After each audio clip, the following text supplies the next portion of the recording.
What we have been concerned with all through this book is the bringing about in ourselves, and therefore in our lives, of a total revolution that has nothing whatsoever to do with the structure of society as it is. Society as it is a horrifying thing with its endless wars of aggression, whether that aggression be defensive or offensive. What we need is something totally new, a revolution, a mutation in the psyche itself. The old brain cannot possibly solve the human problem of relationship. The old brain is Asiatic, European, American or African. So what we are asking ourselves is whether it is possible to bring about a mutation in the brain cells themselves. Let us ask ourselves again, now that we have come to understand ourselves better, is it possible for a human being living an ordinary everyday life in this brutal, violent, ruthless world, a world which is becoming more and more efficient and therefore more and more ruthless? Is it possible for him to bring about a revolution not only in his outward relationships, but in the whole field of his thinking, feeling, acting and reacting? Every day we see or read of appalling things happening in the world as the result of violence in man. You may say, I can't do anything about it, or how can I influence the world? I think you can tremendously influence the world if in yourself you are not violent, if you lead actually every day a peaceful life, a life which is not competitive, ambitious, envious, a life which does not create enmity. Small fires can become a blaze. We have reduced the world to its present state of chaos by our self-centered activity, by our prejudices, our hatreds, our nationalism. And when we say we cannot do anything about it, we are accepting disorder in ourselves as inevitable. We have splintered the world into fragments, and if we ourselves are broken, fragmented, our relationship with the world will also be broken. But if when we act totally, then our relationship with the world undergoes a tremendous revolution. After all, any movement which is worthwhile, any action which has deep significance, must begin with each one of us. I must change first. I must see what is the nature and structure of my relationship with the world, and in the very seeing is the doing. Therefore I, as a human being living in the world, bring about a different quality, and that quality, it seems to me, is the quality of a religious mind. The religious mind is something entirely different from the mind that believes in religion. You cannot be religious and yet be a Hindu, a Muslim, a Christian, a Buddhist. A religious mind does not seek at all. It cannot experiment with truth. Truth is not something dictated by your pleasure or pain, or by your conditioning as a Hindu or whatever religion you belong to. The religious mind is a state of mind in which there is no fear, and therefore no belief whatsoever, but only what is, what actually is. In the religious mind, there is that state of silence we have already examined, which is not produced by thought, but is the outcome of awareness, which is meditation when the meditator is entirely absent. In that silence, there is a state of energy in which there is no conflict. Energy is action and movement. All action is movement, and all action is energy. All desire is energy. All feeling is energy. All thought is energy. All living is energy. All life is energy.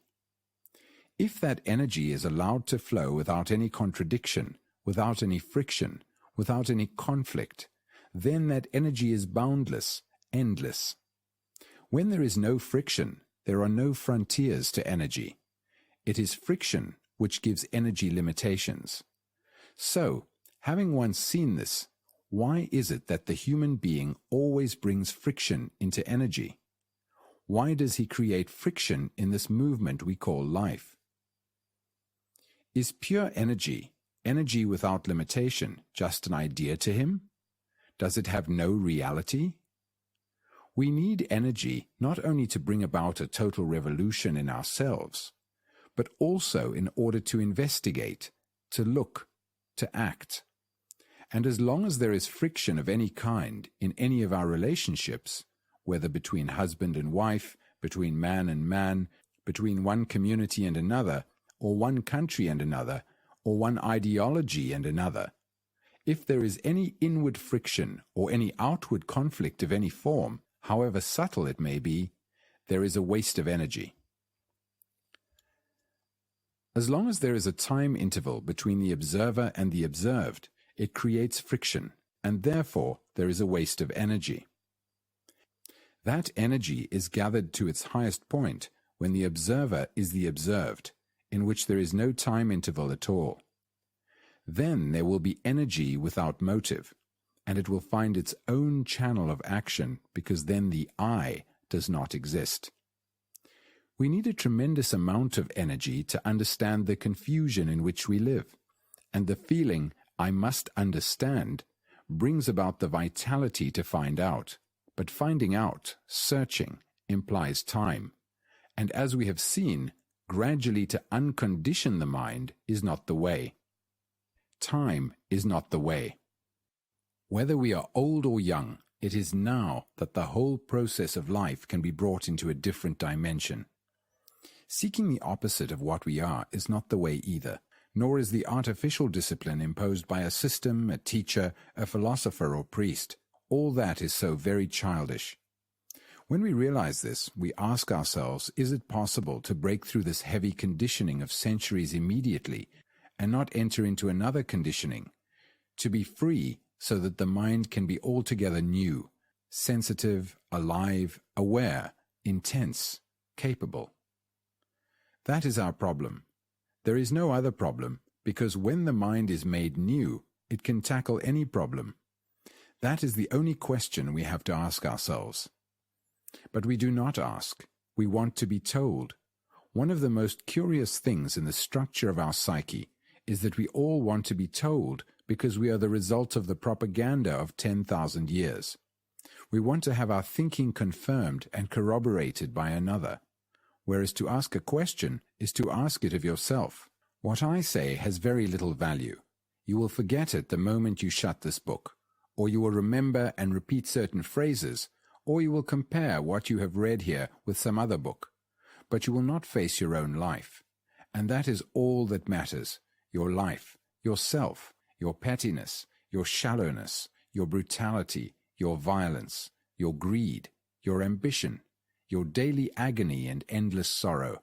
That is what you have to understand, and nobody on earth or in heaven is going to save you from it but yourself.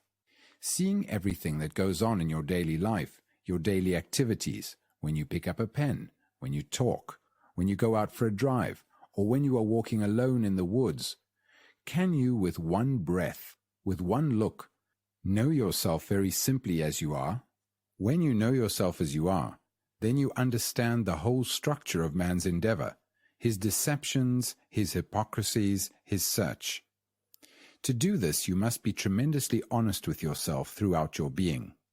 When you act according to your principles, you are being dishonest, because when you act according to what you think you ought to be, you are not what you are.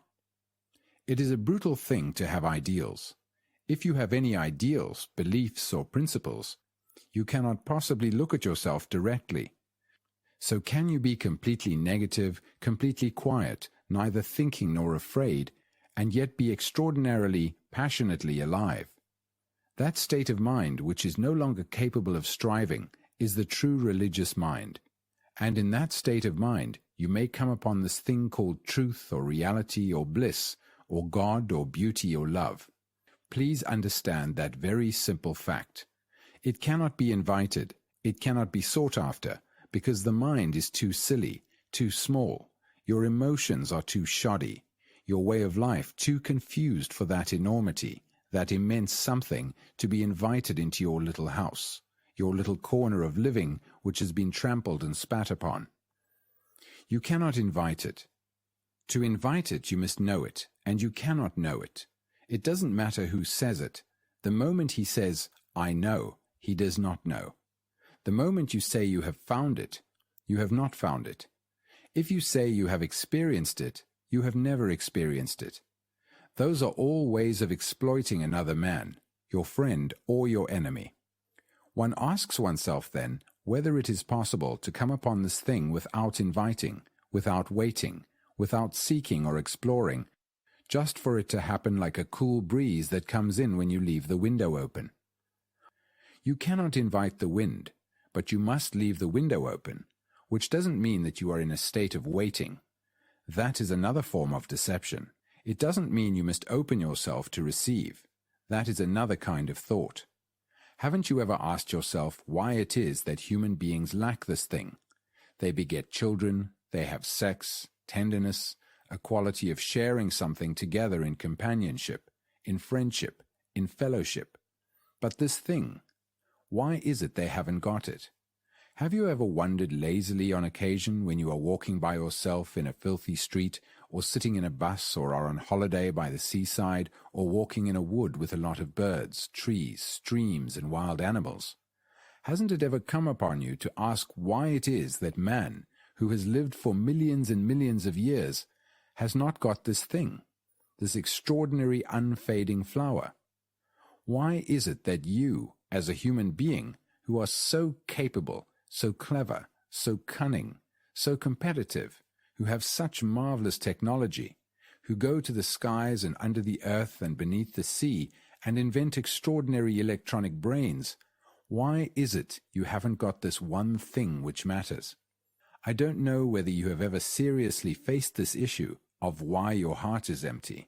What would your answer be if you put the question to yourself? Your direct answer without any equivocation or cunningness. Your answer would be in accordance with your intensity in asking the question and the urgency of it. But you are neither intense nor urgent, and that is because you haven't got energy. Energy being passion, and you cannot find any truth without passion. Passion with a fury behind it. Passion in which there is no hidden want. Passion is a rather frightening thing, because if you have passion, you don't know where it will take you. So is fear perhaps the reason why you have not got the energy of that passion to find out for yourself why this quality of love is missing in you, why there is not this flame in your heart? If you have examined your own mind and heart very closely, you will know why you haven't got it. If you are passionate in your discovery to find why you haven't got it, you will know it is there. Through complete negation alone, which is the highest form of passion, that thing which is love comes into being. Like humility, you cannot cultivate love. Humility comes into being when there is a total ending of conceit. A man who knows what it is to have humility is a vain man.